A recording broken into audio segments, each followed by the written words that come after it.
Hello दोस्तों, आज के इस सेशन में हम डिस्कस करेंगे स्टेट फार्मेसी काउंसिल और जॉइंट स्टेट फार्मेसी काउंसिल। इससे पहले हमने एक फार्मेसी काउंसिल ऑफ इंडिया का कॉन्स्टिट्यूशन पढ़ा, हमने एजुकेशन रेगुलेशन के बारे में पढ़ा, हमने उनके बारे में सब कुछ डिटेल में पढ़ा। आप पहले लेक्चर आप देख सकते हैं, उनको पढ़ सकते हैं क्योंकि वो बहुत इंपॉर्टेंट टॉपिक्स हैं। और हम ये पढ़ रहे हैं फार्मेसी एक्ट 1948। ये फार्मेसी काउंसिल ऑफ इंडिया का कॉन्स्टिट्यूशन, एजुकेशन रेगुलेशन और स्टेट और जॉइंट स्टेट फार्मेसी काउंसिल, और ये सब जो है फार्मेसी एक्ट में आता है, फार्मेसी एक्ट 1948। तो यहाँ आज हम स्टार्ट करेंगे स्टेट फार्मेसी काउंसिल और जॉइंट स्टेट फार्मेसी काउंसिल। तो यहाँ pharmacy act 1948 provides for the constitution of state pharmacy council in each state. जो फार्मेसी एक्ट 1948 है उसके तहत सभी स्टेट में अपने अपने स्टेट की स्टेट फार्मेसी काउंसिल होती हैं। वहीं दो या दो से ज़्यादा स्टेट मिलकर आपस में एग्रीमेंट करके एक जॉइंट स्टेट फार्मेसी काउंसिल भी बना सकते हैं, या किसी एक स्टेट की फार्मेसी काउंसिल दूसरे पार्टिसिपेटिंग स्टेट की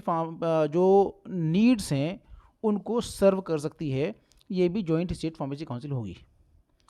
तो यहाँ हम देखें कि स्टेट फार्मेसी काउंसिल और जॉइंट स्टेट फार्मेसी काउंसिल का कंपोजिशन क्या है और कैसे कैसे इनका जो है कंपोजिशन होता है, और कौन कौन से इसमें मेंबर्स होते हैं, क्या डिफरेंसेस हैं, इसके बारे में हम पढ़ेंगे। तो यहाँ आप देखें कि स्टेट फार्मेसी काउंसिल और जॉइंट स्टेट फार्मेसी काउंसिल, मैंने आपको बताया था कि फार्मेसी काउंसिल का जो मेंबर्स होते हैं, चाहे वो स्टेट फार्मेसी काउंसिल है, चाहे वो pharmacy council of India central council है, तो सभी में 3 टाइप के मेंबर्स होते हैं। इसमें एक इलेक्टेड मेंबर्स, दूसरा नॉमिनेटेड मेंबर्स, तीसरा एक्स ऑफिशियो मेंबर्स। यहाँ स्टेट फार्मेसी काउंसिल की बात हम करें तो स्टेट फार्मेसी काउंसिल में इलेक्टेड मेंबर्स हम बात करें तो 6 members elected amongst themselves by registered pharmacist of the state. उस पर्टिकुलर स्टेट में जितने भी रजिस्टर्ड फार्मासिस्ट हैं, जो मेंबर्स हैं फार्मेसी काउंसिल के, स्टेट फार्मेसी काउंसिल के, वो सभी जो है उन 6 मेंबर्स को चुनते हैं, उन 6 मेंबर्स को इलेक्ट करते हैं। इलेक्शन, बाकायदा इलेक्शन होता है, और ये 6 मेंबर्स जो है रजिस्टर्ड फार्मासिस्ट के द्वारा चुने जाते हैं। वहीं एक मेंबर जो है वो मेडिकल काउंसिल ऑफ स्टेट के जो मेंबर्स होते हैं, वो एक मेंबर को इलेक्शन उसका होता है, और इस तरीके से ये टोटल 7 मेंबर्स हो गए जो कि इलेक्टेड मेंबर्स हैं। वहीं जॉइंट स्टेट फार्मेसी काउंसिल की बात करें तो जैसे नाम से इंडिकेट होता है जॉइंट, तो यहाँ जो 6 मेंबर्स होंगे जिनको भी उस स्टेट के जो पार्टिसिपेटिंग स्टेट्स हैं, 2 स्टेट्स हैं या 2 से ज़्यादा स्टेट्स हैं, तो उन पार्टिसिपेटिंग स्टेट्स के जो रजिस्टर्ड फार्मासिस्ट हैं वो इनको चुनेंगे, वो इनका इलेक्शन करते हैं, उनका इलेक्शन होता है। और इन दोनों स्टेट से जो भी जॉइंट स्टेट्स हैं उनमें से 6 मेंबर्स वो चुने जाते हैं। वहीं दूसरा जो है इसमें कि जो पार्टिसिपेटिंग स्टेट्स हैं उनमें से भी एक member medical council of each state वो उसको चुनती है। तो ये इलेक्टेड मेंबर्स हुआ it is state pharmacy council और जॉइंट स्टेट फार्मेसी काउंसिल का। दूसरा हम देखते हैं नॉमिनेटेड मेंबर्स। तो स्टेट फार्मेसी काउंसिल की हम बात करते हैं तो इसमें 5 मेंबर्स होते हैं जो कि नॉमिनेटेड होते हैं, और इसको जो है उस पर्टिकुलर स्टेट की जो स्टेट गवर्नमेंट है उन 5 मेंबर्स को नॉमिनेट करती है, और इसमें से कम 3 जो मेंबर्स होते हैं उनके पास डिग्री या डिप्लोमा इन फार्मेसी होना चाहिए,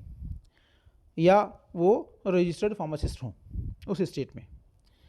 वहीं जो है जॉइंट स्टेट फार्मेसी काउंसिल में नॉमिनेटेड मेंबर्स की हम बात करें तो जो पार्टिसिपेटिंग स्टेट्स हैं उन सभी स्टेट में से 2 से लेकर 4 मेंबर तक जो है वो उन पार्टिसिपेटिंग स्टेट की स्टेट गवर्नमेंट उनको नॉमिनेट करती है, और इन में से भी जो है मोर देन हाफ लोगों पर डिग्री या डिप्लोमा फार्मेसी होना चाहिए, या ये रजिस्टर्ड फार्मासिस्ट हों उन स्टेट्स में। तो ये नॉमिनेटेड मेंबर्स के बारे में हुआ जॉइंट स्टेट फार्मेसी काउंसिल। वहीं तीसरा हम बात करते हैं जो थर्ड टाइप के मेंबर्स होते हैं, ये आपका होता है इसमें ex officio members. Ex officio members में अगर हम स्टेट फार्मेसी काउंसिल की हम बात करेंगे तो यहाँ सबसे पहला मेंबर जो होगा वो chief administrative medical officer of the state का चीफ एडमिनिस्ट्रेटिव मेडिकल ऑफिसर, दूसरा officer incharge of drug control administration of the state, और तीसरा गवर्नमेंट एनालिस्ट। 3 टाइप के मेंबर होंगे, जो कि एक तो स्टेट का चीफ मेडिकल ऑफिसर या चीफ एडमिनिस्ट्रेटिव मेडिकल ऑफिसर, दूसरा इसमें ड्रग कंट्रोल एडमिनिस्ट्रेशन का ऑफिसर इंचार्ज, और तीसरा इसमें government analyst.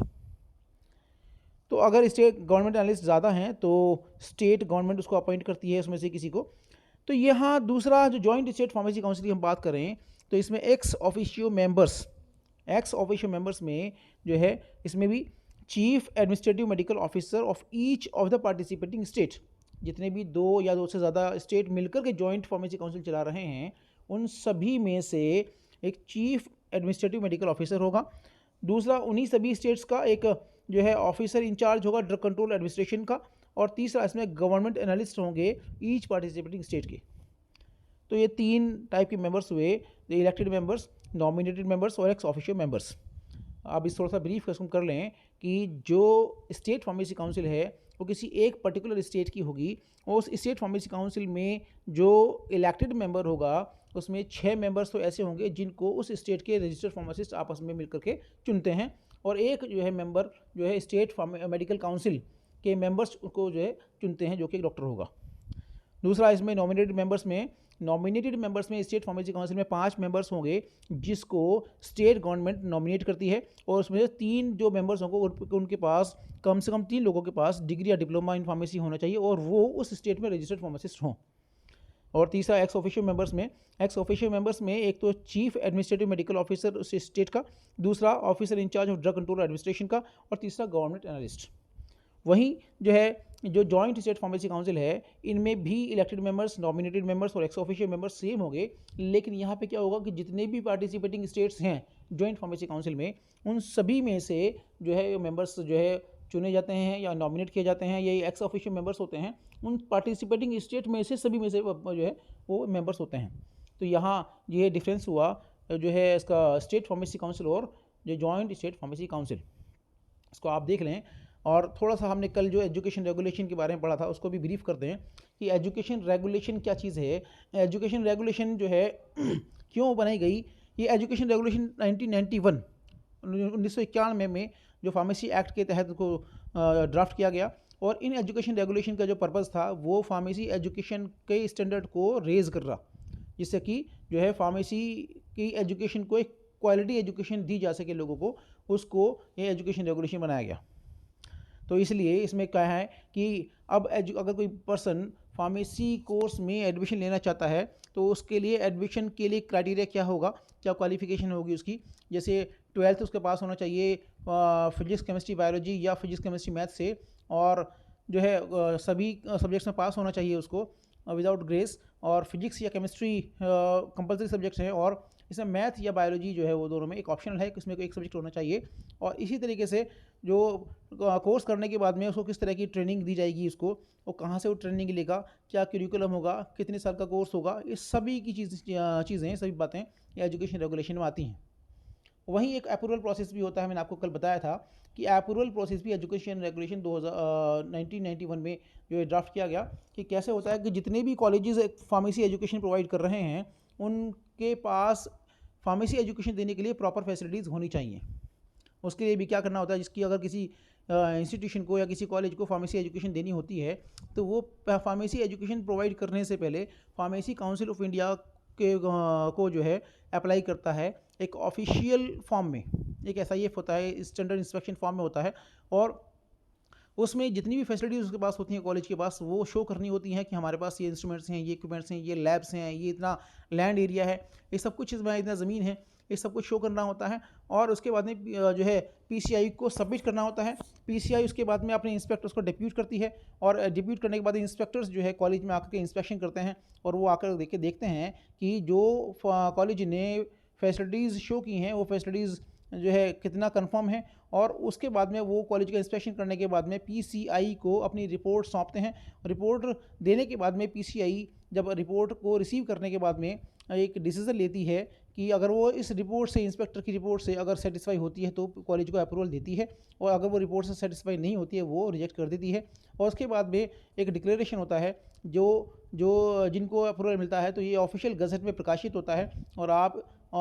Pharmacy council of India की ऑफिशियल वेबसाइट पे जाकर के देख भी सकते हैं कि कौन कौन से कॉलेज अप्रूव हैं और कौन कौन से कॉलेज जो है अंडर सेक्शन अप्रूव हैं, और कौन से जो है अंडर सेक्शन 12 अप्रूव हैं, और कौन से कॉलेज जो है कंडक्शन के लिए अप्रूव हैं। तो यहाँ आप इसमें देख भी सकते हैं। तो ये सब जो चीज़ें हैं वो एजुकेशन रेगुलेशन 1991 के तहत में आती हैं। हालांकि अब जो है education regulation, new education regulation जो है 2020 आ गई हैं, वो अब आगे से स्टार्ट हो जाएंगी। इस बार भी कुछ सिलेबस चेंज हो गया है, तो आप उसको देख लें, आप इसको पढ़ लें, इंपॉर्टेंट टॉपिक है, इसमें एग्ज़ाम में आने की संभावना इसकी काफ़ी रहती है। धन्यवाद।